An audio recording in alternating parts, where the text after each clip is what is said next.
আসলে হচ্ছে আপনার নেদারল্যান্ডের নাগরিক।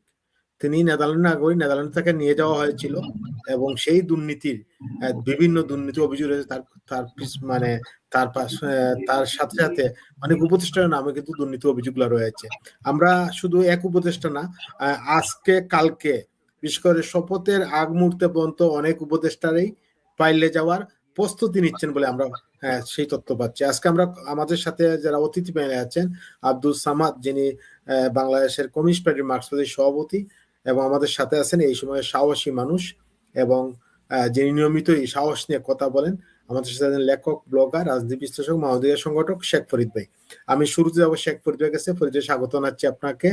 ফরিদ ভাই, আমরা যে বিষয়ে কথা বলছি, আসলে এই পালাচ্ছেন উপদেষ্টারা, আপনার কাছে অনেক তথ্য আছে, আপনিও জানেন যে এই উপদেষ্টারা যে দুর্নীতি করেছে, যে কাজগুলো করেছে, সেই উপদেষ্টারা আপনার পাইলে যাওয়ার প্রস্তুতি নিচ্ছেন, আজকাল পাইলে যাবেন। পাশাপাশি আরেকটা প্রশ্ন রাখি, আজকে দেখেছি আমরা বঙ্গবন্ধুর 32 বাসভবনে আওয়ামী লীগের নেতা কর্মীরা গিয়েছিলেন ফুল দিয়ে শ্রদ্ধা জানাতে। সেই জায়গা থেকে একজন ঢাকা বিশ্ববিদ্যালয়ের শিক্ষক সহ 5 জনকে গ্রেপ্তার করা হয়েছে। এই বিষয়গুলো নিয়ে কি বলবেন? ধন্যবাদ আপনাকে। সেই সাথে আপনার দর্শকদের অনেক অনেক শুভেচ্ছা এবং আমার প্রিয় ব্যক্তিত্ব কমরেড আব্দুল সামাদ ভাই, আপনাকে লাল সালাম।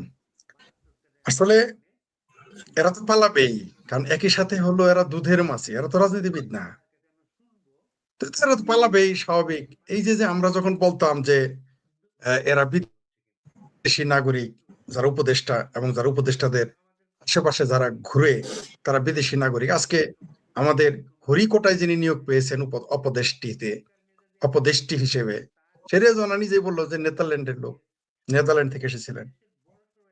আজকে নিজে বললেন, আমরা যখন বলি তখন দোষ হয়ে যায়, নিজেই বললেন। আর এই কথা বলার কারণে কলিমুল্লাহ স্যারকে গ্রেপ্তার করে রাখা হয়েছে। তিনি বলেছিলেন প্রথম যে বাংলাদেশে যারা উপদেষ্টা হয়েছে তাদের পাসপোর্ট এক একজনের এক এক দেশের, সেই কারণে তাকে আজও গ্রেপ্তার করে রাখা হয়েছে। আমাদের ব্যর্থতা, আমরা তাকে সেই জেলহাজ ইউনুসের সবচেয়ে ফ্যাসিস্টের আব্বা ইউনুসের জেলখানা থেকে তাকে আমরা মুক্ত করতে পারিনি, এটা আমাদের ব্যর্থতা। আর আপনি যেটা বললেন উপদেষ্টারাও পালাবে, এদের দুর্নীতি, এরা তো এসেছেই দুর্নীতি করতে। এরা কেন এসেছে এখানে এই দেশে? এরা কি রাজনীতিবিদ? কমরেড সামাদ ভাই দুর্নীতি করুক, তারেক রহমান দুর্নীতি করুক না করুক, কমরেড সামাদ ভাই দুর্নীতি করুক না করুক, তিনি এই দেশের মানুষ। আওয়ামী লীগের যারা নেতা আছেন তারা দুর্নীতি করুক আর না করুক, তারা এই দেশের নাগরিক, তাদের এই দেশে আসতে হবে, থাকতে হবে। কিন্তু যারা এসেছেন এই মুহূর্তে ক্ষমতায়, তারা কারা? আপনি তাদের চেহারা দেখেন, ক্ষমতার আসার আগের দিন দেখেন, চেহারা আমার চেয়েও খারাপ ছিল, আমার কোনো চেহারাই না, আমার চেয়েও তাদের চেহারা খারাপ ছিল। আর এখন সব সিনেমার হিরো হিরোইন হয়ে গেছে, বুড়ি যে ছিল সে জোয়ান হয়ে গেছে, যে জোয়ান ছিল সে কিশোরী হয়ে গেছে, যে কিশোরী সে 6 মাসের বাচ্চা হয়ে গেছে। তাদের চেহারা গুলো দেখেন, আমার ভাবির পোলাদের গাল গুলো খেয়াল করেন, তাদের ভাত খাওয়ার দৃশ্যগুলো দেখেন, তাদের শরীরের স্বাস্থ্য দেখেন, তাদের পেট দেখেন, তাদের গাল দেখেন, তাদের থোতা দেখেন। আবার একজন আছেন তিনি দাঁতের মধ্যে আবার চকরা ফাকরা কি যেন লাগাইছে, এগুলো আমরা জানি না এগুলো কি। তো এই যে সিমটম, এগুলো দেখে আপনি কি বোঝেন? একটা মানুষ রাজনীতি করবে, রাজনীতিবিদ, কমরেড সামাদ ভাইয়ের দ্বারা 10টা লোকের যদি ক্ষতি হয় রাজনৈতিক কারণে, তাহলে 30টা থেকে 50টা লোকের উপকার হবে কমসে কম। কিন্তু যারা এখন ক্ষমতায় আছে তারা কারা? আমি একটু আগে এক জায়গায় বলে আসলাম যে 2024-এর 5ই আগস্টের আগে রাজনীতিবিদ, সেটা বিএনপি হোক, আওয়ামী লীগ হোক, জাতীয় পার্টি হোক, এমনকি আমার প্রিয় কমরেডেরা হোক, রাজনীতিবিদদের প্রতি আমার একটা ক্ষোভ ছিল, ঘৃণা ছিল, তাদের প্রতি আমার একটা উন্নাসিক ভাব ছিল, যারা রাজনীতিবিদ মানে বদমাইশ, রাজনীতিবিদ মানে চরিত্রহীন, রাজনীতিবিদ মানে লুটেরা, রাজনীতিবিদ মানে লুটপাটকারী, রাজনীতিবিদ মানে মানবাধিকার লঙ্ঘন করে, আমার এটাকে ধারণা ছিল। কিন্তু 2024-এর 5ই আগস্টের পরে ডক্টর ইউনূস যখন 3 দিন পরে বাংলাদেশে এসে উড়ে এসে জুড়ে বসলো এবং তার হরি বুড়ি ছুরি গেলমান কোঠায় আমি যাদের উপদেষ্টা হিসেবে দেখলাম তারা একজন রাজনীতিবিদ ছিলেন না, এখনো নাই। এই সেই ডক্টর ইউনূস যিনি কান ধরে জিভায় কামড় দিয়ে বলেছিলেন আমি আর রাজনীতি করব না, তিনি আসলে রাজনীতিবিদ নন। এই লোকগুলো আসার আগে, ক্ষমতায় আসার আগে ভাবতাম যে রাজনীতি সামাদ ভাইরা না থাকলে কত ভালো হইতো, ওবায়দুল কাদের সাহেব না থাকলে কত ভালো হইতো, তারেক রহমান না থাকলে কত ভালো হইতো, শেখ হাসিনা খালেদা না থাকলে দেশ কত ভালো চলতো। এটাকে বিশ্বাস করতাম, আসলেই বিশ্বাস করতাম যে এরা না থেকে যদি এই শিক্ষিত বুদ্ধিজীবীরা আসতো, দেশ একেবারে মান্না চালু আসতো।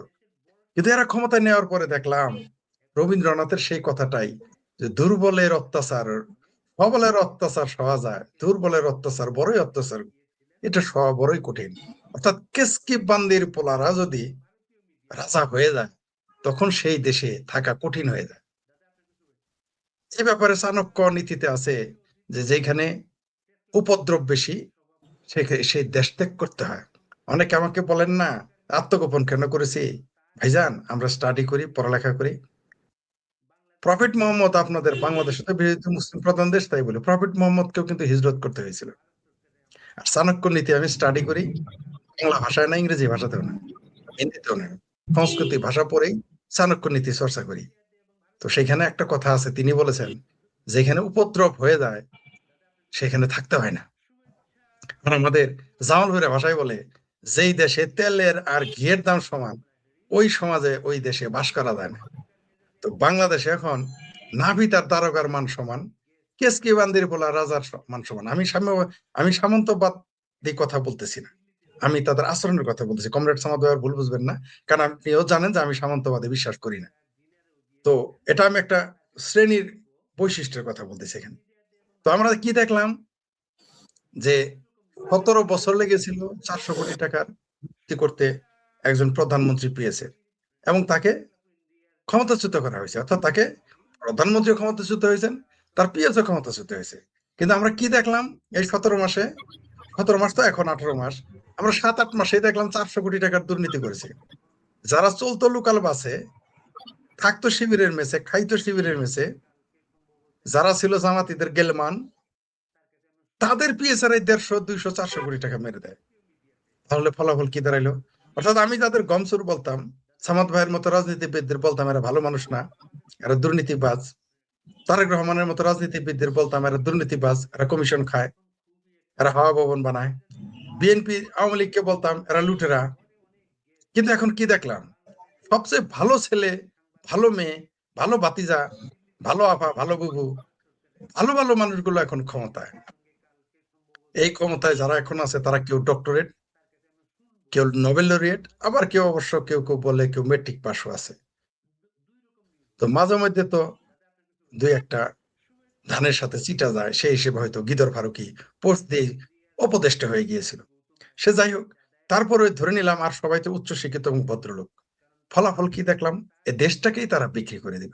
চেয়ারম্যান মেম্বার তো ভাই গম চুরি করে, গম চুরি করে সেটা আবার কিন্তু বাজারেই রাখে। অর্থাৎ আমাদের এই টাকাটা দেশেই থাকে। গম চুরি করে কিন্তু বাংলাদেশের চেয়ারম্যানেরা সুইজারল্যান্ডে পাঠায় না, কানাডায় পাঠায় না, বাংলাদেশেই থাকে। আর এখন যে শিক্ষিত চোরেরা আসছে, ভদ্রলোকেরা আসছে, বলে যে জামালপুরের মধ্যে সবচেয়ে ভালো ছেলে হইলো শেখ ফরিদ। কিরকম ভালো? করে তো দেখলাম রাস্তাতে যাইতে মানুষের শরীরে পেশাব করে দেয়। বলে যে এটাই হলো সবচেয়ে জামালপুরে ভালো ছেলে শেখ ফরিদ। তা আমাদের যারা এখন ক্ষমতায় আছে তারা হলো সবচেয়ে ভালো, তারা বন্দর বিক্রি করে দেয়, তারা মানে বয় কামাল বলে আমাদের জামালপুরের ভাষা, মানে যে মাল চলে না সেটাকে বলে বয় কামাল।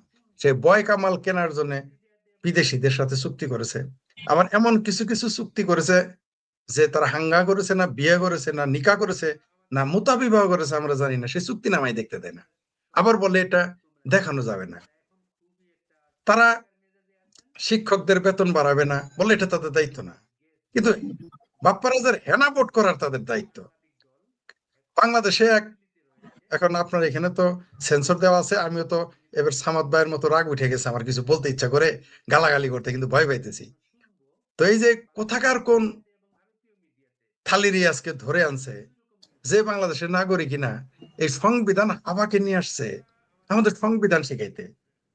আমরা সংবিধান সিরি ফারি কাটি, সামাদ ভাইয়ের সাথে, তারেক রহমানের সাথে, শেখ হাসিনার সাথে, খালেদা জিয়ার সাথে, বা আরো যারা বামপন্থী আছে, এদের সংবিধান আমরা সিরি ফারি আমাদের ব্যাপার, সেটা ভুল লোক শুধু। থালির ইয়াসটা কে? তার তো এই দেশের পাসপোর্টই নাই। আপনি দেখেন এই দেশের ফকির থেকে মিসকিন থেকে শুরু করে ডক্টর ইউনূস পর্যন্ত আমরা ভোট দিতে দেখলাম, যদিও ইউনূসের পাসপোর্ট 4টা, তার আসলে 4টে ভোট দেওয়া দরকার ছিল। যাই হোক, কিন্তু খালি রিয়াজকে কেউ এই সংবিধান হাবাকে ভোট দিতে দেখছেন? কেউ দেখে নাই। তাহলে যে লোকটাই দেশের নাগরিক না, তাকে আসছেন সংবিধান ঠিক করাইতে, আর এই সংবিধান আমাকে মানতে হবে, এই 28 দফা মানতে হবে, এই 28 দফার মধ্যে তো পেশাব করে দেওয়া উচিত।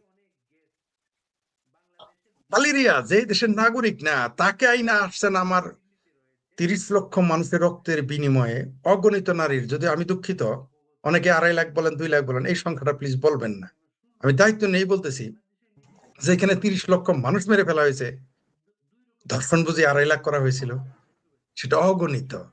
লজ্জা পাই আমরা, কিন্তু ইতিহাস এখন অন্য কিছু বলে। শুধুমাত্র যে নারী ধর্ষণ হয়েছে তাই না, 71 সালে পুরুষেরও বলাৎকার হতো এই পাকিস্তানি সেনাবাহিনী দ্বারা। ইতিহাস এখন সেটা প্রমাণ করে দিচ্ছে। তো অগণিত নারীর সম্ভ্রম, 30 লক্ষ মানুষের রক্তের বিনিময়ে কেনা আমার এই সংবিধান, সেটা 72-এর সংবিধানকে আপনি পাল্টাবেন কোথাকার কোন থালি রিয়াজ কেনে, আমাদের সেটা মেনে নিতে হবে। বাংলাদেশের রাজনীতিবিদদের গলায় দড়ি দিয়ে মরে যাওয়া উচিত। বিএনপি বলেন, আওয়ামী লীগ বলেন, এমনকি বামপন্থীদের বলেন, সবার রাজনীতিবিদদের গলায় দড়ি দেওয়া উচিত। কোথাকার কোন থালি রিয়াজ? আপনি বাংলাদেশের সংবিধান রাখেন কি না রাখেন, সাউন্ড বললে সংবিধানে বদলাই হলো বদলান, কিন্তু সেটা আপনারা ভাই যারা বাংলাদেশের নাগরিক তারা করেন, সেটা আমি মেনে নিব। কিন্তু কোথাকার কোন থালি রিয়াজকে আপনারা কেন আনলেন আর এটা মেনে নিচ্ছেন? আমি বুঝে উঠতে পারি না তারেক রহমান কিভাবে এটা মেনে নিল।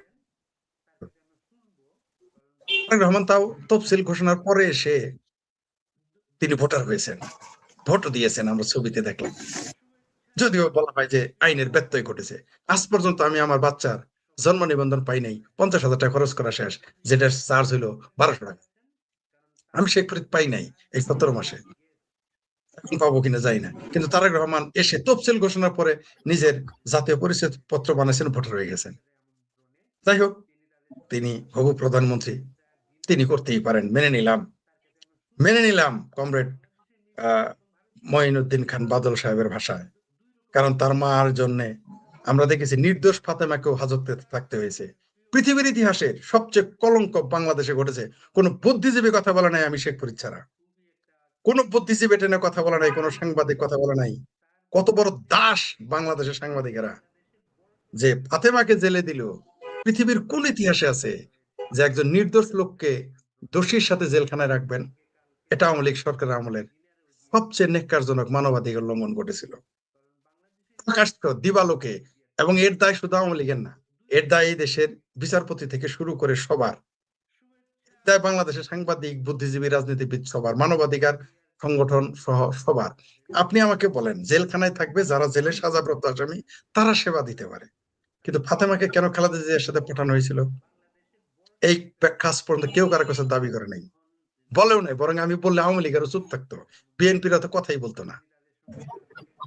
যাই হোক, সেটা অন্য বিষয়। যেটা বলতেছিলাম যে এই যে নির্বাচন যেটা হয়ে গেল, গলার ঘ্যাক অপারেশন করা হইলো, দেখা যাক কি হয়, তারেক রহমান কি করে আমরা একটু দেখি। তবে বাংলাদেশের মুক্তিযুদ্ধ, বাংলাদেশের সংবিধানকে যে কোনো শ্রোতায় কেউ যদি সেখানে হাত দেয়, আমরা সেখানে যুদ্ধ ঘোষণা করব। আমি আশা করি কমরেড সামাদ ভাইয়ের সাথে আমার অন্য ব্যাপারে দ্বিমত থাকতে পারে, রাজনৈতিক কলা কৌশল, রাজনীতির দর্শন নিয়েও আমার সাথে তার দ্বিমত থাকতে পারে, কিন্তু আমি বিশ্বাস করি যে মুক্তিযুদ্ধের প্রশ্নে, 72-এর সংবিধান প্রশ্নে আমরা একমত। ধন্যবাদ। ফরিদ ভাই, আরেকটা বিষয়, যে বিষয়টা হচ্ছে যে আপনার যে এত হাজার হাজার কোটি টাকা, এটা কিন্তু আমাদের বক্তব্য না, বিভিন্ন মিডিয়া এসেছে যে গত 18 মাসে বাংলাদেশ থেকে হাজার হাজার কোটি টাকা পাচার হয়েছে। এখন যে সরকার মানে নতুন নবনির্বাচিত হয়েছে, তারা ক্ষমতায় আসতেছে আগামী মঙ্গলবার, তারা দায়িত্ব গ্রহণ করবে। তাদের কি দায়িত্ব না সেটার বিচার করার? বিচার করতে হবে, অবশ্যই বিচার করতে হবে। যদি তাদেরকে তারা ইন্ডেমনিটি দেয়, তাহলে যারা ক্ষমতায় আসবে তাদের ওই দায়ভার নিতে হবে। যদি না করে, এই যে দেখেন সহকারী পিএস, যে কি যেন নামের মনে থাকে না, তো এত নাম মনে রাখার দরকার নেই, প্রধান উপদেষ্টা এই যে সহকারী পালিয়ে গেল। আবার চোরের সাক্ষী গাইড কাটা, তথ্য পরিবেশ কন্ডম আপা বললো যে সে তো নেদারল্যান্ডে থেকে এসেছিল পরিবার ছেড়ে আমাদের সেবা দিতে। ওই সুধীর ভাই কে? ওর সেবা আমাদের নিতে হবে। রেজওয়ানাই কোন গাছের কোন ক্ষেতের মূলা, আর কোথাকার কোন সহকারী নেদারল্যান্ড থেকে এনে আমাদের সেবা নিতে হবে? আমাদের বাংলাদেশের জনগণ মারা গেছে, আর কোনো যোগ্য লোক ছিল না, এবং তার সাফাই গাইতেছে। মানে চোরের সাক্ষী হলো গাইড কাটা। কারণ রেজওয়ানাও তো নিয়ে পালাবে, অবশ্যই পালাবে, এবং তার মাধ্যমেও গেছে, কোনো সন্দেহ নাই। তার জন্যই তো এক চোর আরেক চোরের পক্ষে সাফাই গায়। বিএনপি যদি তাদের এই দুর্নীতির বিচার না করে, হত্যা খুনের বিচার না করে, নিঃসন্দেহে বিএনপিকেও একদিন ইতিহাসে কাঠগড়ায় দাঁড় করাবে এই দেশের জনগণ। ইতিহাস কাউকে ক্ষমা করে না, ইতিহাস কাউকে ক্ষমা করে নাই। ইট উইল টেক্স টাইম, সময় নিতে পারে। কাউকেই ক্ষমা করে নাই। বলেছিল বামপন্থীদের, গোলাম কমরেড সামাদ ভাইয়ের মনে থাকার কথা, আপনারও মনে থাকার কথা। আমার মনে আছে আজকের কাগজ নাকি বিচিত্রা কোথায় একটা সাক্ষাৎকার এসেছিল গোলাম আজমের। গোলাম আজম সেই 90 দশকে বলেছিল, 90 দশকের মাঝামাঝি সময়, যে বামপন্থীরা হচ্ছে কাগজে বাঘ। কাগজের বাঘেরা কিন্তু গণজাগরণ মঞ্চে যুক্ত হয়ে এই গোলাম আজমের কিন্তু ঝুলাই দিছে তার পার্টির লোকদের। গোলাম আজমও ঝুলে যেত, আওয়ামী লীগের বদান্যতায়, আওয়ামী লীগের স্যাক্রিফাইসে সে বেঁচে গেছে। তো ইতিহাস কাউকে ক্ষমা করে না, পূর্বেও না। ডক্টর ইউনূস হয়তো মনে করতে পারে সে মরে যাবে, শেষ মরণোত্তর বিচার বললে একটা কথা আছে, শুনেছি সম্ভবত ডক্টর ইউনূসের বিরুদ্ধে বাংলাদেশে প্রথম যে মরণোত্তর বিচার হবে রাজাকার আলবদরদের পরে। আমার কেন যেন ধারণা হয় যদি ডক্টর ইউনূস পালিয়ে যায় দেশ থেকে, বিদেশে যায় এবং মারা যায়, মারা তো যাবেই ন্যাচারালি, যদিও সে আরো 50 বছর বাইসে থাকতে চায়, তো তার কিন্তু মরণোত্তর বিচার এই বাংলাদেশে হবে। আর যদি দেশে থাকে, ওই যে আমি যা আগে বলেছি, পাবলিক পেটে পাড়া দিয়ে নারী ভুড়ি বের করে ফেলবে। কারণ এই তার পেটে তো এখন গুডও থাকে না, কারণ খায় তো স্যুপ, ঠিক আছে, কারণ পেটে তো আর দানা ঢুকে না, স্যুপ খায়। সে এতই অসুস্থ যে দিনের মধ্যে 3 বার উষ্টা খায় পরে। এখন দেখি দিব্যি 12 ঘন্টা জার্নি করে। আরে ভাই, আমি তো 12 ঘন্টা জার্নি করতে পারি না, তার অর্ধেক বয়সে আমি, মানে অর্ধেকের কিছু প্লাস হয়েছে তার বয়সের অর্ধেকের। আমি তো 12 ঘন্টা জার্নি করতে পারি না, সে কিভাবে 12 ঘন্টা জার্নি করে? আমি তো ভেবে পাই না। কত নাটক করলো আওয়ামী লীগের সাথে, এবং অনেকে তাকে সিম্পল, আমাকে আপনার ইউকে থাকা এক লোক বলেছিল যে ডক্টর ইউনূস তাকে ব্ল্যাকমেইল করেছে। আমি বললাম, আপনাকে কিভাবে ব্ল্যাকমেইল করলো? শেখ হাসিনা যখন তারে আদালতে নিত আমি কষ্ট পাইতাম, আমি ভাবতাম শেখ হাসিনা অন্যায় করছে। কিন্তু এখন দেখি শেখ হাসিনা যে তারা পদ্মা নদীতে চুবাইতে চাইছিল, চুবানো না, ওরা ডুবাই মেরে ফেলানো দরকার ছিল। চিন্তা করে দেখেন, যে ব্যক্তি ডক্টর ইউনূসের জন্য, সে বললো যে ইউনূস তার কাছে অপরাধ। কেন? আমি তো তাকে ভালোবাসতাম। ঠিক যেমন মেজর আখতারুজ্জামান, সবার কাছে সে একরকম অপরাধী, আমার কাছে সে দ্বিগুণ অপরাধী, কারণ আমি তাকে শ্রদ্ধা করতাম, তার প্রতি আমার আস্থা ছিল। কিন্তু এই মেজর আখতারুজ্জামান জামাতে চলে গেছে। আমার লজ্জা, আপনি জানেন যে আমি লজ্জায় আমার যমুনা নদীতে, ব্রহ্মপুত্র নদীতে, মেঘনা নদীতে মরতে ইচ্ছা করে, যে এই লোকটা কিভাবে জামাতে চলে গেল। এই লজ্জা কোথায় রাখি? আমার তিনি সাবাই গান, অদ্ভুত ব্যাপার। তার সাথে একটা লাইভে শেষে গিয়েছিলাম, মানে বাই চান্স, আমাকে বলা হয় না তিনি ছিলেন, গিয়ে দেখি তিনি লাইভে এখন চলে আসছে, তখন কিছু করার নাই। যখন আমি তাকে প্রশ্ন করি, তিনি আমাকে বলেন, আমাকে তো কেউ ডাকে নাই, আওয়ামী লীগ বিএনপি ডাকে নাই, জামাত ডাকছে, চলে গেছে। ছি, জামাত ডাকলে আমি যাব? আমাকে জামাত যদি বলে তোর প্রধানমন্ত্রী বানাবো শেখ ফরিদ, আমার দলে যোগ দে, তাও তো আমি যাবো না, প্রশ্নই আসে না। তারপরে একজন বীর মুক্তিযোদ্ধা, যাদেরকে আমরা আদর্শ মনে করি, বীর মুক্তিযোদ্ধাদের, আমি বাংলাদেশের দুইটা শ্রেণীকে সবচেয়ে বেশি শ্রদ্ধা করি। এক, বাংলাদেশের যারা মুক্তিযোদ্ধা, দ্বিতীয় হচ্ছে শিক্ষক। এই দুই শ্রেণীকে দেখলে আমি সবচেয়ে বেশি শ্রদ্ধা জানাই তাদের। আমি মনে করি মুক্তিযোদ্ধারা না থাকলে এই দেশে আজকে আমি আমি আমি চাপরাশি থাকতাম পাঞ্জাবিদের, বিহারীদের। আর শিক্ষক না থাকলে তো একটা জাতি গড়ে উঠতে পারে না। সেই মুক্তিযোদ্ধা তিনি চলে গেলেন এই রাজাকার আলবদরের দলে। এর চেয়ে লজ্জার আর কি থাকে? এই জন্যই সম্ভবত ডক্টর হুমায়ুন আজাদ বাংলাদেশের একজন, তিনি তো আর দার্শনিক না, দাবিও করেন নাই, কিন্তু তিনি যে কথাগুলো বলে গেছেন, বাংলাদেশের একমাত্র ভাষাবিজ্ঞানী ছিলেন, মানে সর্বশেষ ভাষাবিজ্ঞানী। তিনি বলেছিলেন যে রাজাকার আজীবন রাজাকার, মুক্তিযোদ্ধা আজীবন মুক্তিযোদ্ধা, নাও থাকতে পারে। আমরা এই কথাগুলো বিশ্বাস করিনি তখন। সবচেয়ে ভয়ঙ্কর তার কথাটা সত্যভাবে মিলে গেছে, যেটা আমি সরাসরি স্যারের সামনে বিরোধিতা করেছিলাম।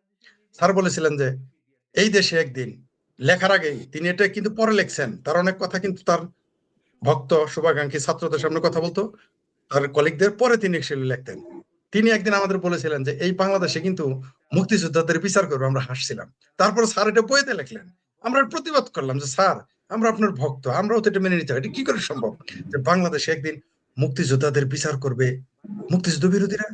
আজকে দেখেন 2024 সালে সত্য হয়ে গেল। তিনি লিখে গিয়েছিলেন বাংলাস্তান নামে, তিনি উপন্যাস লিখে গেছেন। অদ্ভুত ব্যাপার, এই বাংলাদেশ বাংলাস্তান হয়ে গেল। যাই হোক, এই যে যে তারা দুর্নীতি করেছে, এগুলোকে যদি বৈধতা দেয়, এদেরকে যদি ইন্ডেমনিটি দেয়, তারেক রহমানকে দায়ভার নিতে হবে। আমরা আশা করব তার শুভবুদ্ধির উদয় হবে, যে তিনি এগুলো তাদেরকে ইন্ডেমনিটি যেন না দেন। আর যদি দেন তাহলে দায়ভার তারও থাকবে। বাংলাদেশের ইতিহাস কাউকে ক্ষমা করেনি, পৃথিবীর কোনো ইতিহাস কাউকে ক্ষমা করে না, করবেও না। জি জি, ধন্যবাদ শেখ ফরিদ ভাই, আবার আসবো। আসলে অনেক দর্শক অনেক কমেন্টস করছেন, একজন খুব সুন্দর লিখছেন যে ডক্টর মোহাম্মদ ইউনূস যদি মারা যাওয়ার পর তার যাতে যে আদম ব্যবসায়ী লাইসেন্সটা তার কয়বরে দেওয়া হয়, তিনি সেই দাবি করেছেন। তো আমরা আসলে অনেকেই দাবি করতে পারেন, অনেক সার্টিফিকেট কিন্তু ডক্টর ইউনূসের সাথে দেওয়া উচিত শেষ জীবনে। আলেকজান্ডার জীবনের শেষ প্রান্তে এসে উনি সারা পৃথিবী জয় করেছিলেন, কোটি লক্ষ লক্ষ টাকা কামাইছিলেন, খালি হাতে গিয়েছিলেন উনি, ওনার হাতটা খালি হাতে রেখে গিয়েছিলেন। কিন্তু ডক্টর ইউনূস যাওয়ার সময় যাতে তার হাতে সেই আপনার বিভিন্ন সনদের পাশাপাশি এই আদম ব্যবসায়ী সনদটা দিয়ে দেওয়া হয়, এটা দর্শকের কথা, আমার কথা না। আমি যাবো, আমাদের সাথে আছেন আব্দুল সামাদ সুজন ভাই, যিনি বাংলাদেশের কমিউনিস্ট পার্টি মার্কসবাদী সভাপতি, এবং সুজন ভাইয়ের কাছে অনেক তথ্য আছে, কারণ সুজন ভাই বাংলাদেশে থাকেন, ঢাকাতে থাকেন, সুজন ভাই সচিবালয়ের পাশেই থাকেন। আমরা তথ্য যেগুলো পাচ্ছি, সুজন ভাই আপনাকে স্বাগত জানাচ্ছি।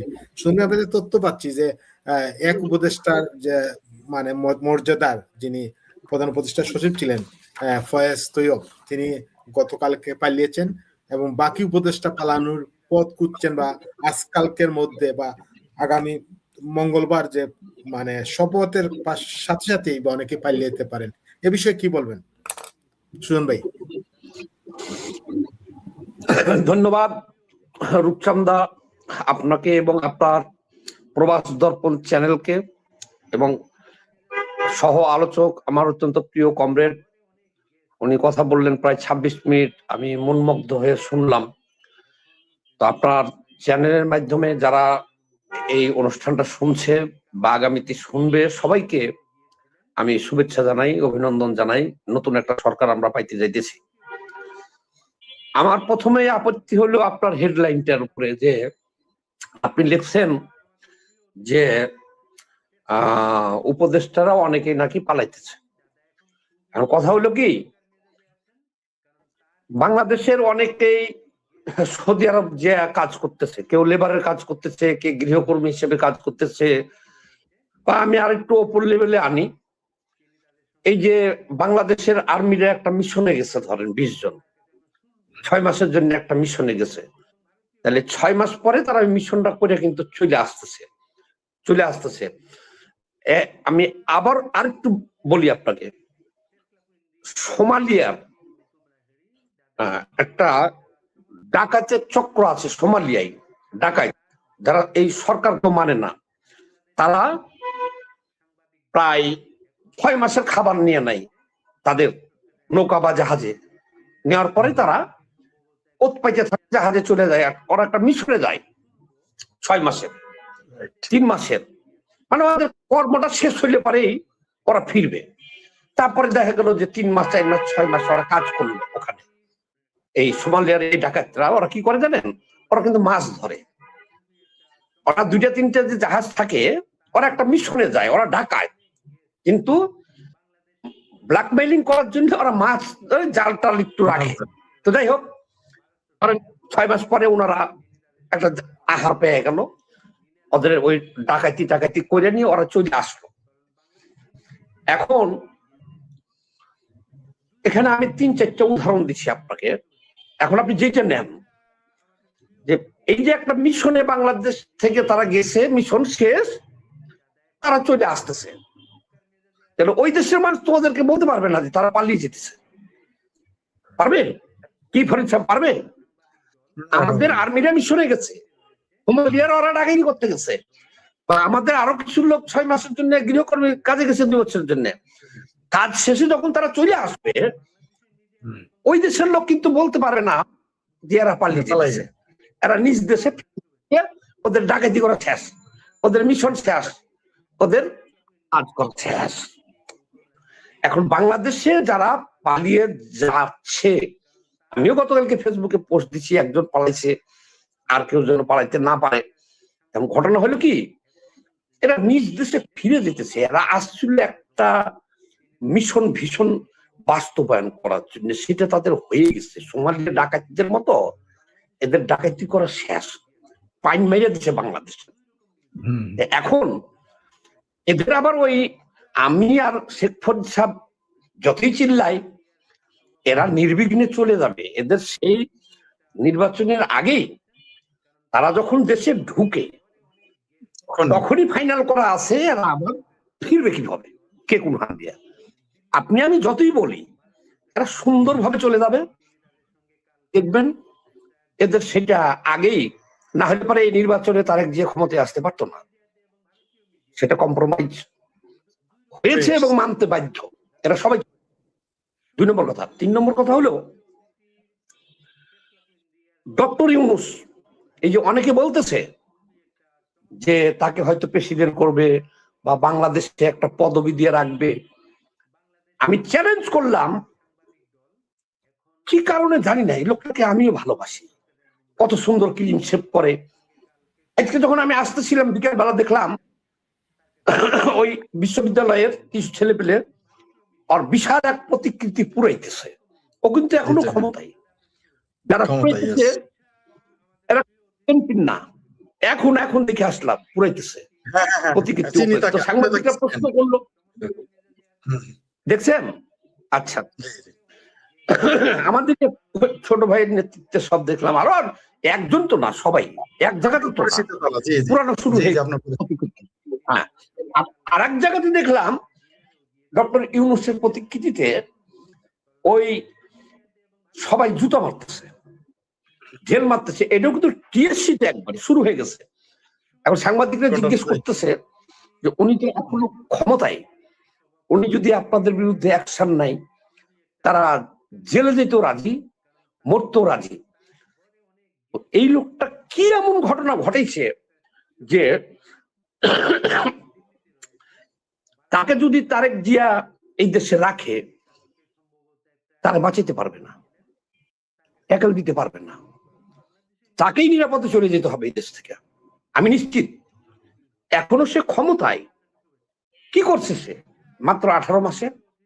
হ্যাঁ, কি করছে এটা বাংলাদেশের মানুষ জানে, আমরা জানি। আর এরা পালিয়ে না গেলে, দেশ থেকে চলে না গেলে, ভাই এই দেশে তারা কেউ বাঁচতে পারবে না। যদি ঠিকানা পায় যে অমুক বাড়িতে আছে, সে বাড়ি আগুন লাগিয়ে দিবে। 30 লক্ষ শহীদের বিনিময়ে যে বাংলাদেশটা স্বাধীন করছেন, একটা স্বাধীন রাষ্ট্র, সেখানে 20 কোটি লোক বসবাস করতেছি আমরা, 20 কোটি। এদেশে একটা আন্দোলন হয়েছিল, এই যে এনসিপি সবাই ঘাড়াইতেছে এখন সারা বাংলাদেশে, মারতেছে। কেন মারতেছে বলেন তো? দেশের মানুষ আন্দোলন করছিল সরকার পরিবর্তনের জন্য, এবং এটা স্বাভাবিক আন্দোলন। এই 1 মাস পরে তারেক জিয়ার বিরুদ্ধে আন্দোলন হয়। এটা রাজনীতি, যে এই সরকার পরিবর্তনের জন্য আন্দোলন হবে না, 6 মাস পর থেকে শুরু হবে না, 2 মাস পর থেকে শুরু হবে না। কিন্তু দেশের মানুষ তার এইটা চাই নাই, যে একটা ম্যাটিকুলাস ডিজাইনে।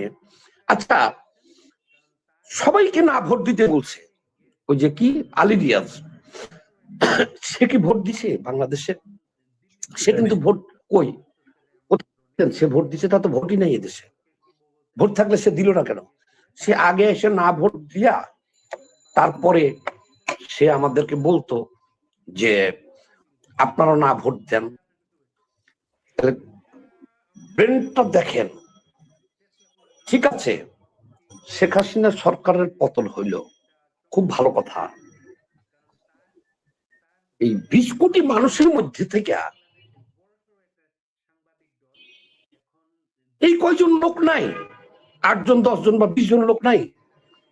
এই 20 জন লোক একটা টিম চলে আসলো। আসার পরে তারা বলতেছে যে 1972 ৭২ সালের সংবিধান থাকতে পারবে না। তাকে উনি ইচ্ছা মতো কাটা ছিঁড়া ফাটা নাটা ছাটা যা খুশি করার পরে এবার বলতেছে তোমরা 20 কোটি মানুষ, এইটা মানতে হবে তোমাদের। হাই হাই, এটা তোমার মাইনে নেওয়ার মতন না। লুটপাটের প্রসঙ্গটার সাইডে রাখলাম আমি, কিন্তু এই আলী রিয়াজ একলা না, ওই যে সোমালিয়ার যে দস্যু আছে, এটা একটা টিম ডক্টর ইউনূসের নেতৃত্বে। তারা হাজার হাজার কোটি টাকা না, হাজার কোটি টাকা তো ইউনূস যে উনি তো একলাই করছে, এটা তো হাজারে না চলে যায় লাখে, হাজার বললে তো লাভ নাই। টিম ওয়ার্ক, লাখ লাখ কোটি টাকা পাচার করছে। আর বাংলাদেশে যে যা করতে চাইছে তাকে করতে দিছে। কাদেরকে? জুলাই যোদ্ধার নামে, জামাত শিবিরের নামে বাংলাদেশে যে যা করতে চাইছে, জবাই করছে জায়েজ, পুরাইয়া মারছে জায়েজ, খুন করছে জায়েজ, বিশ্ব দরবারে যে এদেরকে পরিচয় করে দিছে এরা হলো আমাদের নিয়োগকর্তা। তাইলে আর কিছু থাকে? এই 18 মাস এদেরকে যা খুশি তাই করতে দিছে। তারা তো কোনো আইন প্রয়োগ করে নাই, তারা আইনের শাসন কায়েম করে নাই। এক হাদি মারা গেছে, কয়েকদিন পর পর মিছিল বাইর করে আর 1 কোটি করে টাকা বাড়ায়। কয়েকদিন পর পর যমুনার দিকে আগায় আর 1 কোটি করে বাড়ায়। আন্ডারগ্রাউন্ডে কত দেয় সেটা তো খবর আমরা জানি। ওপেনে, মানে এর বেশি ওপেনে দিলে তো আবার সারা বিশ্বের মানুষ এটাকে ভালো চোখে দেখবে না। হাদি মারা গেছে, হাদি একলা মারা গেছে। এই 18 মাসে কয়শো লোক মারা গেছে, কয় হাজার লোক মারা গেছে। আপনি কয়জনকে আপনি দিয়েছেন? আপনার দেশের সব নাগরিকের নিরাপত্তা দেওয়ার দায়িত্ব তার। সে কি আসছে হত্যা করার জন্য মানুষকে? সে জুলাই যোদ্ধা হাদি মারা গেল, 1 কোটি দিল ফ্ল্যাট কেনার জন্য, 1 কোটি দিল পরিবার চলার জন্য, তার ভাইকে একেবারে সচিব মর্যাদায় আপনাদের লন্ডনে চাকরি দেওয়া হলো। পাশাপাশি আচ্ছা, আমি একটা ওই যে কালকে পোস্ট দিয়েছি ফেসবুকে, একটা শ্রমিককে পুড়ে মারছে, তাকে একেবারে না পারতে চারিদিককার চাপে আর আন্দোলনের ঠেলায় 25 লাখ টাকা ঘোষণা করছে। কেবল তা দিবে কিনা জানি না। হাদির জীবনের দাম শত শত কোটি টাকা, আর একজন শ্রমিকের জীবনের দাম পিটাইয়া পাঠাইয়া তাও 25 লাখ টাকা।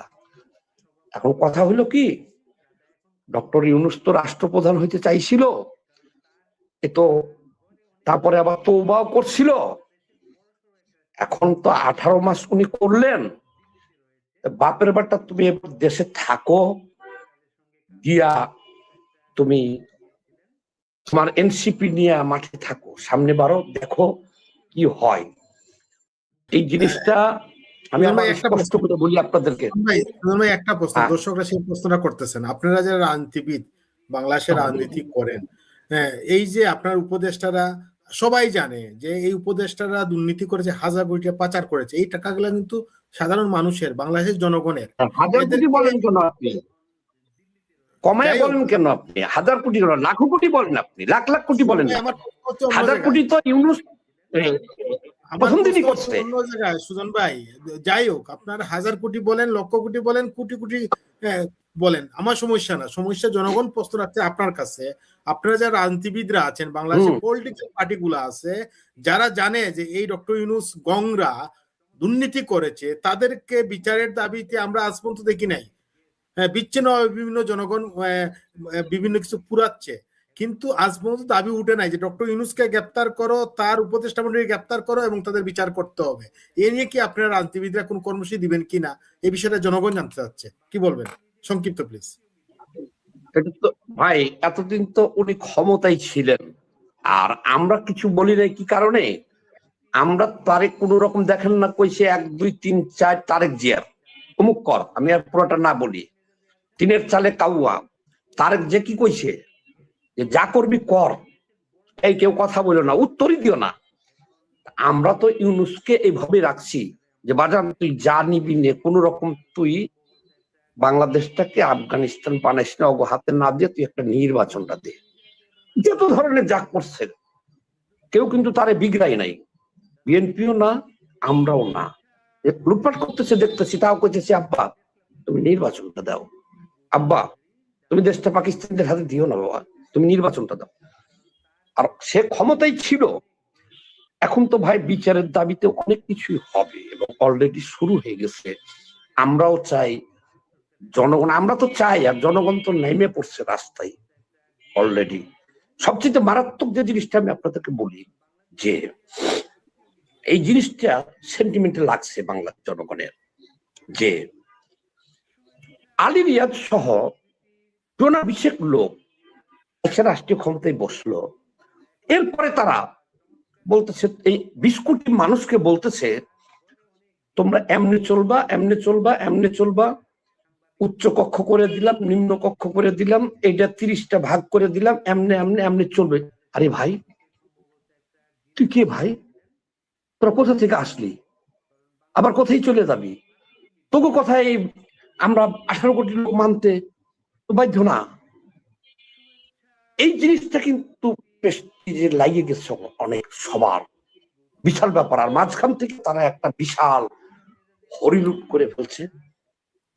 এত শতবার বলার পরেও, এবং ঘোষণা আছে, আলী রিয়াজ তার সম্পদের হিসাব দিছে, তাই নাই। এগুলো সব হিসাব বের হবে, তার আগেই এরা পালিয়ে যাবে। কারণ টেপের জিত তাদের করা আছে। যখন চোর বা ডাকাত চুরি করতে কোনোখানে ঢুকে, ডাকাতি করতে ঢুকে, তারা কিন্তু আগে রেখি করে কোনটা, এই রাস্তায় হামলা করবো আর আসবো কোন রাস্তায়, এই টোটাল জিনিসটাই কিন্তু তারা আগে করে। আমি মনে করি এই বাংলাদেশটা যে তারা এই 18 মাসে একটা মাফিয়া মাফিয়া বলেন, সাম্রাজ্যবাদ বলেন, মেটিকুলার ডিজাইন বলেন, তাদের নেতৃত্বে বাংলাদেশটাতে এই 18 মাস লুটপাট চালানো হয়েছে। তাদের মিশন শেষ। তারপরেও এই যে নির্বাচন,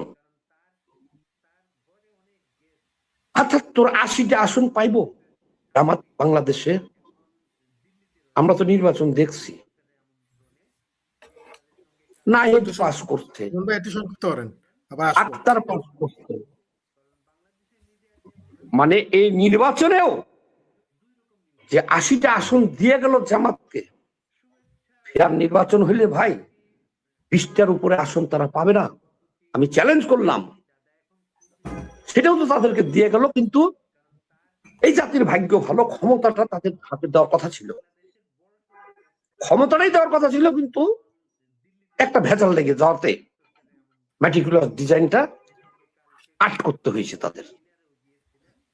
এই ভেজালটা ভারত আমেরিকা লাগাই দেওয়াতে একটু কাট করছে, তাও 80 আসন তাদেরকে দিয়ে গেছে। আর তাদের মিশন লুটপাট শেষ। ঠিক আছে, জি ধন্যবাদ। আমরা কমরেড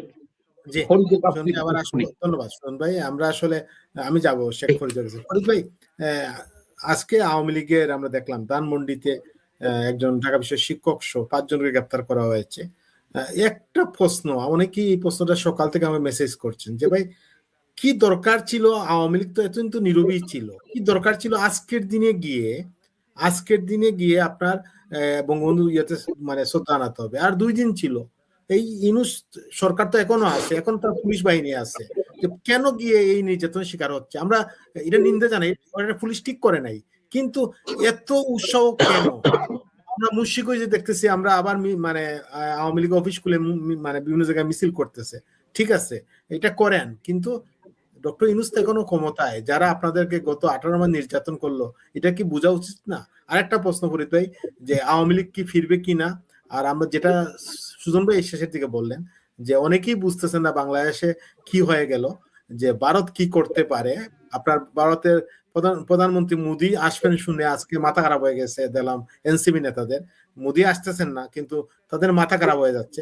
ভারত যে বাংলাদেশের রাজনীতিতে আপনি কথাগুলো বলে আসছিলেন, কি ভূমিকা রেখেছে এই বিএনপি কে বসানোর জন্য, ভারত যে কি কাজটা করেছে, হ্যাঁ এই বিষয়ে একটু বলুন প্লিজ। ধন্যবাদ আপনাকে। আর আর কমরেড সামাদ ভাইকে অসংখ্য ধন্যবাদ, তিনি চমৎকার উদাহরণ দিয়েছেন। যারা পালাচ্ছে না, এরা তো মিশন শেষ। আসলে আপনার উদাহরণটা আমার খুব ভালো লেগেছে, এইভাবে ভাবিনি আমরা। আপনি ঠিকই বলেছেন যে এরা তো পালাচ্ছে না, এরা হচ্ছে মিশন করতে আসে। যেমন চোর ডাকাত, এরা রাতে বের হয়, সুবে ফিরে আসে, সুবে সাদেকের পর ঘরে ফিরে আসে বা ডেরায় ফিরে আসে, এরা সেরকম চলে যাচ্ছে লুটপাট করে। ধন্যবাদ আপনাকে এত সুন্দর একটা উদাহরণ দেওয়ার জন্য। এর মাধ্যমে প্রিয় দর্শক আপনাদের বলি, আমি ডক্টর সামাদ তিনি কিন্তু একজন ডাক্তার, অনেকেই ভুলে যান সেটা যে তিনি কিন্তু ডাক্তারও একজন। তিনি যে কথাটা বলেছেন, তিনি কিন্তু শুধু রোগী ধরেন নাই, রোগ ধরা মানে কিন্তু আপনাকে বুঝাই দিল যে ওষুধটা কি দিতে হবে। সমাজদারকে ইশারা কাফি তিনি কিন্তু সেটা বুঝিয়ে দিয়েছেন। অর্থাৎ যারা মাফিয়া লুটপাট করে ডাকাতি করে আপনার বঙ্গোপসাগরে এসে বা আপনার ঘরে এসে লুটপাট করবে, তার প্রতি কি করা উচিত সেটা কিন্তু তিনি ইশারায় বুঝিয়ে দিয়েছেন। এটা করবেন কিনা সেটা যার যার তার তার ব্যাপার। ধন্যবাদ সামাদ ভাই। আপনি আমাকে যে 3টা প্রশ্ন করেছেন, আমি 5 মিনিটে শেষ আমি আবার সামাদ ভাইয়ের কাছে শুনবো নতুন কিছু পাওয়া যায় কিনা।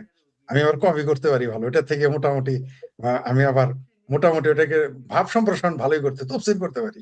সেই জন্য আমি অপেক্ষা করবো আবার। আপনি যে কথাটা বললেন যে এই যে আমি ওই 32 নম্বরে গেছি, ওটা সবার শেষে বলি। ভারতের প্রধানমন্ত্রীর বিষয় সেটা বলছেন, আরেকটা কি বলেছেন আপনি? 32 নম্বর ভারতের প্রধানমন্ত্রী আসা আরেকটা কি? আওয়ামী লীগ কিভাবে ফিরে আসতে পারে? ওকে ওকে ওকে, ধন্যবাদ। আওয়ামী লীগ কিভাবে ফিরবে এটা বরাবরই আপনার এখানে বলি, অনেক ভাইরাল হয়েছে সেটাও। এবং আপনার এখানে এটা বলার কারণে অনেকে আমাকে ফোনও করেছে যে ভাই এটা কি আমাদের স্বপ্ন দেখেন না সত্যি? আমি বলছি ভাই আমি স্বপ্ন দেখি না, এটা সত্য হবে। কারণ ইতিহাস বলে, ইতিহাস বলে শেখ হাসিনার প্রত্যাবর্তন ঘটবে। কারণ হচ্ছে যে এই 17 মাসে এত আকাম কুকাম করেছে যে আপনারা যারা আওয়ামী লীগ করেন তাদের ভুল ত্রুটি লুটপাট অন্যায় অবিচার মানুষ ভুলে গেছে। অর্থাৎ একটা লোক 10টা বাড়ি দিয়েছে, আর একটা লোক এসে 100 বাড়ি দিয়েছে, তো 10টা বাড়ির কথা আর মনে থাকবে না। এইভাবে উদাহরণ দিয়ে তাদের বুঝিয়েছি, তখন তারা অনেকটা অ্যাপ্রিসিয়েট করেছে, বলেছে কমরেড আপনার আসলে, মানে আমাকে তারা কমরেড বলে। যাই হোক সেটা অন্য বিষয়। আপনি যেটা বললেন যে এই যে আহ, ভারতের সাথে যে বাংলাদেশের যে সম্পর্কটা, যে পরিস্থিতি, আপনাকে বলেছিলাম 13 তারিখে বলবো, তাই না? ওই দিন আমি থাকতে পারি না, প্রত্যেকদিন কাকতালীয় ব্যাপার। আমি 12 তারিখ থেকেই একটা হলো অসুস্থ ছিলাম, হঠাৎ করে আবার ব্যস্ত হয়ে গেছি কোনো কারণে, যার জন্য দেখেন আমি বাংলাদেশ সময় দিনে আমি যুক্ত হতে পারি না। বলতে চেয়েছিলাম সেটা হলো, তো ওই যে ওয়ান্টেড সিনেমার কাহিনী, সালমান খানকে যখন ভিলেন বলে সালমান খানের বাপেরে যে আমার ভাইরে মারছে তাই আমি আসছি প্রতিশোধ নিতে, তখন কি বলে সালমান খানের বাপ, সেখানে বিনোদ খান্নার ভূমিকা অভিনয় করেন সালমান খানের বাপ, কি বলে যে তু আয়া নেহি তুসকো লায়া গয়া, তুই আসস নাই, তোর আনানো হয়েছে। তো তারেক রহমান, কোনো সন্দেহ নাই, একটি পরাশক্তি, আর প্রতিবেশী দেশই যে তাকে আনছে এতে কোনো সন্দেহ নাই।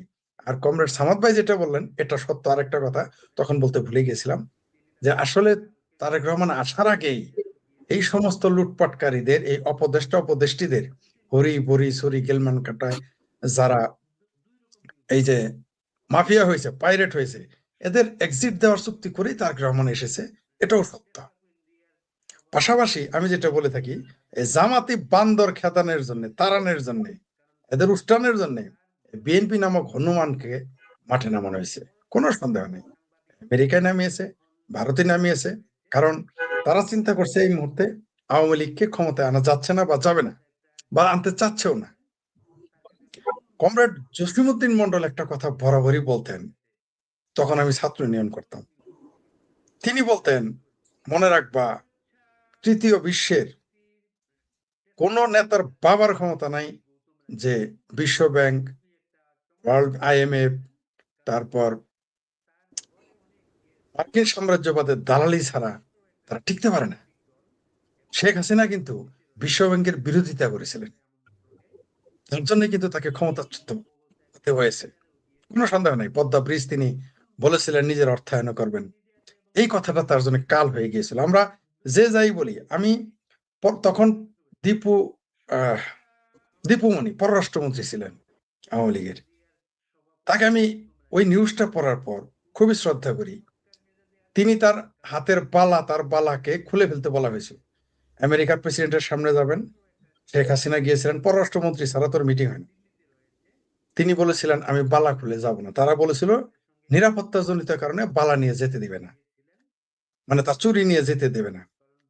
দীপুমণি কিন্তু সেই চুরি নিয়েই পরে গিয়েছিলেন। শেখ হাসিনা, তৎকালীন প্রধানমন্ত্রী শেখ হাসিনার অনুরোধে সেটা মেনে নিয়েছিল তৎকালীন হোয়াইট হাউস প্রশাসন।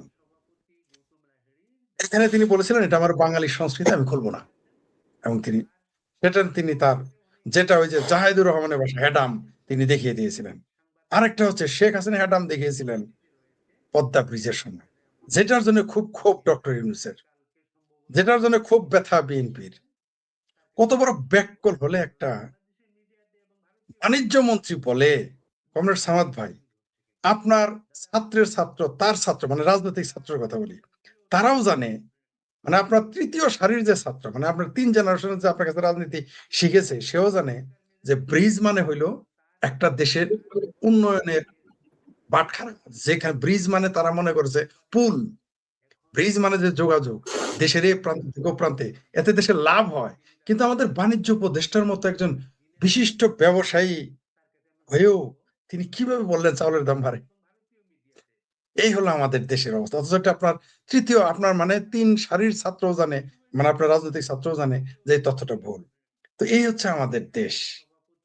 আপনি যেটা বলেন ভারত এখানে এমন গেম খেলেছে, এই নির্বাচন, ভারত কিন্তু খুব ধৈর্য। মির্জা আব্বাস পাটোয়ারির গালাগালি শুনে যেভাবে মির্জা আব্বাস চুপ ছিল, একজন ঢাকার সাবেক মেয়র, সাবেক মন্ত্রী, সাবেক বিএনপির স্ট্যান্ডিং কমিটির মানে এত বড় একজন নেতা, তার বিরুদ্ধে আমার ভাবির পোলা, কি যেন নাম বললাম ভুলে গেছি, দেখেন মনে থাকে, অনেক ভাবি তো আমার ওই সৌদি আরবের বাচ্চার পাটোয়ারি নাসির পাটোয়ারি।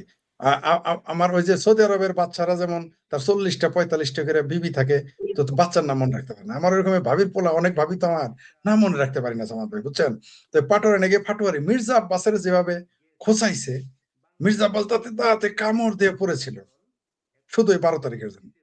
তেমনি ভারতও চুপচাপ ছিল এই 12 তারিখের জন্য, যে নির্বাচনটা যেটা সামাদ ভাই বললেন একটা সেফ এক্সিট, 12 তারিখটা শেষ হোক।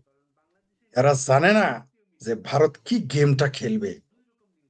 ভারত বাংলাদেশের জনগণকে, আমি বলি, আমরা একটা বিশেষ মিটিং করতেছিলাম, সেখানে ভারতের একজন খুব ক্ষমতাধর ব্যক্তির সাথে কথা হচ্ছিল। একজন প্রস্তাব দিয়েছেন যে বাংলাদেশে যেন তারা খাদ্য রপ্তানি বন্ধ করে দেয়। আমি অবাক হয়ে গেলাম, এটা তারা বিরোধিতা করেছে। আমি ভেবেছিলাম এই প্রস্তাবটা লুফে নিবে। সেই ব্যক্তিটি একজন কট্টর হিন্দু, কট্টর কট্টর। কি বললো জানেন? আপনি বিশ্বাস করেন, হিন্দুত্ববাদী বলে তাদের যতই গালি দেন আমরা দেই না কেন, তিনি বললেন যে কাউকে খাদ্যের কষ্ট আমরা দিতে পারবো না। আমি অবাক হয়ে গেলাম। তার বাংলাদেশের লোকেরা বলতেছে খাদ্য রপ্তানি বন্ধ করে দেন। আমারও সেখানে মৌন সমর্থন ছিল, কিন্তু তিনি বললেন না, আমরা মানুষকে খাদ্য কষ্ট দেব না, সে আমার দুশ্মন হলো না বা অন্য কোনো ধর্ম হলো না। এটা আমি দায়িত্ব নিয়ে বললাম। আমরা কথা বলার সময়টা হয়েছে, আমার চোখে জল এসে গেছে। তো এই জন্য ভারত চুপ থাকে বলে ভারতের মানবতা, ভারতের উদারতাকে যারা দুর্বলতা ভাবে, তারা জানে না। এটা যদি বাংলাদেশ হইতো, এই ডারবি নাসিরেরা হইতো, এই বাঙ্গুরা হইতো, তারা কিন্তু খাদ্য বন্ধ করে দিত, বন্ধ করে পানি ছেড়ে দিত একদিকে, আর এদিকে খাদ্য বন্ধ করে মেরে ফেলতো ভারতকে। কিন্তু তারা কি বললো, একজন কট্টর হিন্দুত্ববাদী, তিনি বললেন না, আমরা সেটা করব না, এটা আমাদের ধর্ম, আমাদের দর্শন, আমাদের নৈতিকতার বিরুদ্ধে। আমি নিজে সেখানে ছিলাম সাক্ষী, আমি নিজে। তো যারা ভারতকে যদি এইভাবে খোঁচাতেই থাকে, ভারত যদি শেষে ফাইনালি ডলাটা দেয়, আমরা এই ব্যাপারে কমরেড সামাদ ভাই আমি আগে আমরা আলোচনা করেছিলাম কি পরিণতি হবে বাংলাদেশের। তবে ভারত গেমটা কিন্তু খেলে দিয়েছে, তারা বুঝতেই পারে নাই। তার সর্বশেষ ফলাফল হলো এই নির্বাচন। এই জামাতি বান্দর তাড়ানোর জন্য বিএনপির হনুমানকে আনা হয়েছে। এবার আসেন যেটা বললেন যে আপনি যে 32 নম্বরের ব্যাপারে, আপনার সাথে আমি আংশিক একমত, আবার একদিকে দ্বিমত। মানে এই সময় তাদের যাওয়া উচিত ছিল না, এটা যেমন সঠিক, কিন্তু আমি আওয়ামী লীগের ব্যাপারে বলতে চাই, তাদের তো ভাই সাঁতারের উপরে পানি নাই। আওয়ামী লীগের অত্যাচার করতে করতে করতে করতে এমন জায়গায় নিয়ে গেছে, আওয়ামী লীগের বসে থাকলেই কি না থাকলেই কি। বরং আমি মনে করি যে তারা যে এখানে গিয়েছে, গিয়ে বর্তমান সরকারের, মানে এখনো কিন্তু ইউনিট সরকারই আছে, আরো 2 দিন, আজকের দিন কালকের দিন, তাদের মুখোশটা উন্মোচন করে দিল। তারা যাওয়ার সময়ও তাদের স্বেচ্ছাচারিতা, তাদের ফ্যাসিজম কিভাবে টিকিয়ে রেখেছে, তাদের মব সন্ত্রাস কিভাবে টিকিয়ে রেখেছে, সেটার একটা প্রমাণ থেকে গেল। আমি মনে করি আকম কামাল সাহেব, যিনি একজন সম্মানিত অধ্যাপক এবং সমাজবিজ্ঞানের সম্ভবত তিনি ঢাকা বিশ্ববিদ্যালয়ে, তিনি যে কাজটা করেছেন তার তো সেটা নাগরিক অধিকার। একজন মানুষের শ্রদ্ধার ঘ আপনি দিবেন, আপনি সেটা দিতে, আগেই বলেছি যে মৃত শেখ মুজিব জীবিত শেখ মুজিবের চাইতে বোধ অনেক বেশি শক্তিশালী। তার জন্যই তো তারা এত- তবে সর্বশেষ যদি আজকে বাধা না দিত, তারা যেমন ঝুঁকি নিয়েছে, তিনি মরে যেতে পারতেন, তার সঙ্গীরা মরে যেতে পারতো, কোনো সন্দেহ আওয়ামী লীগ বিপদে পড়তে পারতো। কিন্তু আওয়ামী লীগের ভাই সাঁতারের উপরে পানি নেই, মুক্তিযুদ্ধের পক্ষের মানুষদের সাঁতারের উপরে পানি নেই। 10 ফিটও সাঁতার, 100 ফিটও সাঁতার, 1000 ফিটও সাঁতার। তাই আমি মনে করি এটা ঠিকই ছিল। দ্বিতীয়বার সর্বশেষ প্রমাণ করে দিল যে ইনুর যে একটা স্বৈরাচারের আব্বা, সেটা আবার প্রমাণ হয়ে গেল। তবে সেটা তিনি ঝুঁকি নিয়েছিলেন। তিনি কিন্তু বলেছেন যে তিনি বঞ্চিত ছিলেন। বঞ্চিত লোকেরা আসলে আওয়ামী লীগের কপাল ভালো, আওয়ামী লীগ নামের দলটির যারা বঞ্চিত এবং তৃণমূলের কর্মী, যারা কোনোদিন আওয়ামী লীগের কাছ থেকে কিছু নেয় না, তারাই আওয়ামী লীগের দুর্গ হিসেবে পরিচিত, তারাই আওয়ামী লীগের দুর্দিনে ঝুঁকি নেয়। এটা আমরা দেখেছি। তাই আমি মনে করি এটা ঝুঁকি ছিল, উচিত হয় নাই। তেমনি আবার উচিত হয়েছে, কারণ সাঁতারের উপর পানি নেই। ধন্যবাদ। কমরেড সামাদ ভাইয়ের কাছ থেকে আমি শুনি নতুন ধন্যবাদ সামাদ ভাই, আপনি আবার একটু নতুন কিছু বলেন যাতে না আমরা না আর্টিকেল না, ফরিদ ভাই 2-3 মিনিট যে প্রশ্ন দর্শকরা আপনারা করতেছেন, ফরিদ ভাই আওয়ামী লীগের নিষেধাজ্ঞা কবে তুলে নিতে পারে, এই যে প্রশ্নগুলো করতেছে, একটু বলেন আওয়ামী লীগ কিভাবে ফিরে আসতে পারে, 2-3 মিনিট বলেন, তারপরে আপনি বিদায় দিচ্ছি। আওয়ামী লীগ ফিরে আসবে তার প্রমাণ আপনারা দেখেছেন। তারেক রহমানও গ্রিন সিগন্যাল দিয়েছে, সজীব ওয়াজেদ জয়ও বলেছেন যে তারেক রহমানের তার নির্বাচন প্রহসনমূলক হলেও তিনি তারেক রহমানের সাথে কথা বলতে প্রস্তুত। আমরা দেখেছি কোন কোন জায়গায় খোদ বিএনপির নেতারা বিএনপির অফিস খুলে দিয়েছে। পাশাপাশি বিএনপি আওয়ামী লীগও কিছু কিছু বিএনপি আওয়ামী লীগের অফিস খুলে দিয়েছে, তেমনি আওয়ামী লীগও কোনো কোনো জায়গায় জয় বাংলা স্লোগান দিচ্ছে।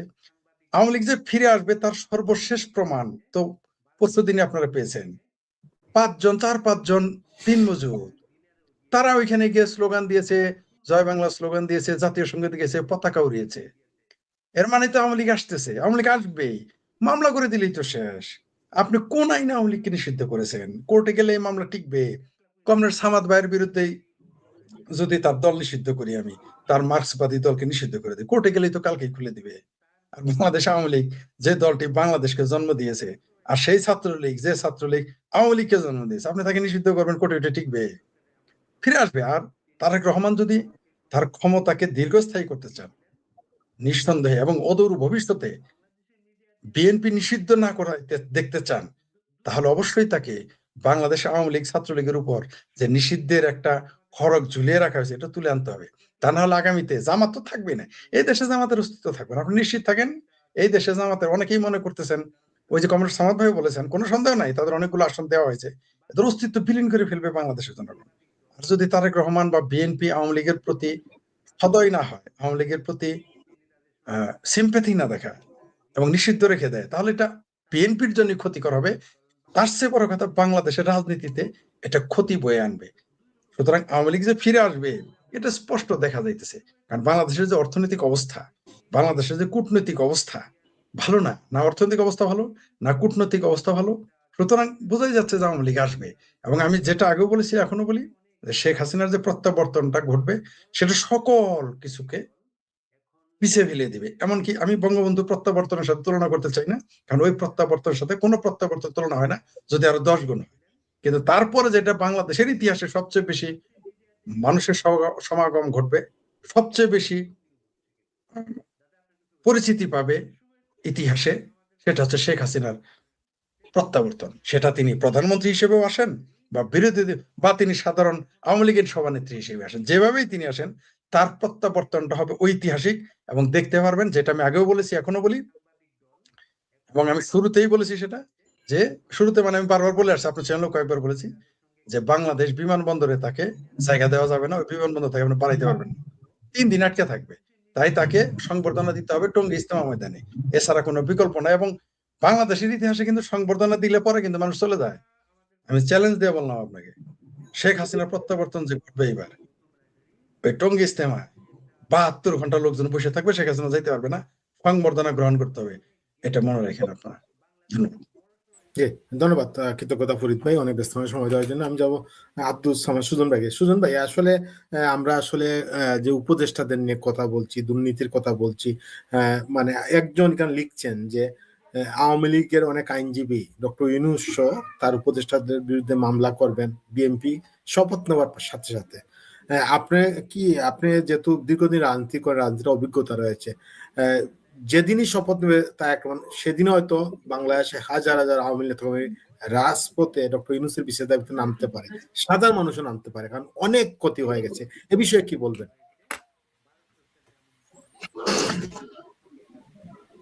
একজন লোকও নামবে না, ওইভাবে নামবে না, বিচ্ছিন্ন ভাবে, যেমন এখন তো নামতেই আছে। দেখেন না কয়জন শ্রমিক যা ফ্ল্যাগ উড়াইতেছে। কারণ হলো কি, এই যে সরকার গঠনের পরে দেখেন এই যে কয়জন যে মামলা করে দিবে, এতে কিছু আসে যায় না। সরকারের নীতিটা কি হবে এটার উপর নির্ভর করবে ভাই, এটা জেনুইন কথা আপনাকে বললাম। তবে আওয়ামী লীগের জন্য সুসংবাদ,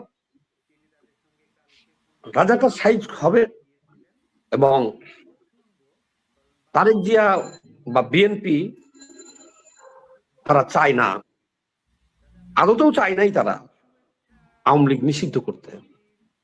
কারণ তারা নিশ্চিত ছিল যে আওয়ামী লীগ ভোটে আসলেও তারাই জিতবে এবারকার, হিসাব মতো। আমি তাদের ভিতরের খবরটা বললাম। আর 2 নম্বরে ওই যে বললেন যে অনেকে মামলা করে দিবে, আপনার লক্ষ্য রাখতে হবে যে সরকার কি চায়। আমি একটু গ্রিন সিগন্যাল দিলাম, সরকার এটাই চায়। তারেক জিয়া বিএনপি এটাই চায়। তো এই বিএনপির 79 সালের জন্ম থেকে এ পর্যন্ত আওয়ামী লীগ বা অন্য কোন দল এতটুকু বেইজ্জতি, এতটুকু হ্যারাসমেন্ট, এত আগ্রাসী আচরণ বিএনপির সাথে কেউ করে নাই। যা করছে তারা এখন, এই জিনিসটা কিন্তু তারা আওয়ামী লীগ করুক, আওয়ামী লীগ অনেক নির্যাতন করছে, করুক, প্রতিপক্ষ যোদ্ধা, এটা তারা মেনে নিবে। কিন্তু বাংলাদেশে জামাতের জন্মই হলো বিএনপির পেট থেকে। বাংলাদেশে আপনার সন্তান যদি আপনার সাথে আপনাকে হত্যা করতে চায় বা ছোট কষ্টও দেয়, এটা কিন্তু আপনার মেনে নেওয়াটা কঠিন। কিন্তু আমি বা বাহির মানুষ যদি আপনার মাথায় বাড়ি দিই, এটাকে আপনি স্বাভাবিক চোখে দেখবেন যে হ্যাঁ, এটা তো হতেই পারে। কাজেই আমি আপনাদের এখন একটা খুব গুরুত্বপূর্ণ কথা বলি, কথাটা শুনেন। ফরিদ সাহেব শুনেন কথাটা, শেখ ফরিদ ভাই কথাটা শুনেন। আমি আছি আপনার কথা শোনার জন্য। সামনে নতুন তথ্য দিয়ে শুনেন। এখন জামাতের কি প্ল্যান শুনেন, এনসিপি জামাতের প্ল্যানটা শুনেন। তারা অলরেডি শুরু হয়ে গেছে যে উচ্চ কক্ষে তারা এতগুলো আসন পাবে। আর বিএনপি বলতেছে যে না, এত না, ভোটের উপর ভিত্তি করে না, কে কয়টা সংসদ সদস্য পদ পাইছে সেটার উপর ভিত্তি করে উচ্চ কক্ষে আসন দেওয়া হবে। কিন্তু জামাতের 80টা আসন পাওয়া বাংলাদেশকে তালেবান বানানোর অর্ধেক বিজয়। বাকি অর্ধেক তারা আগামী 1 বছরে বাস্তবায়ন করতে চায়।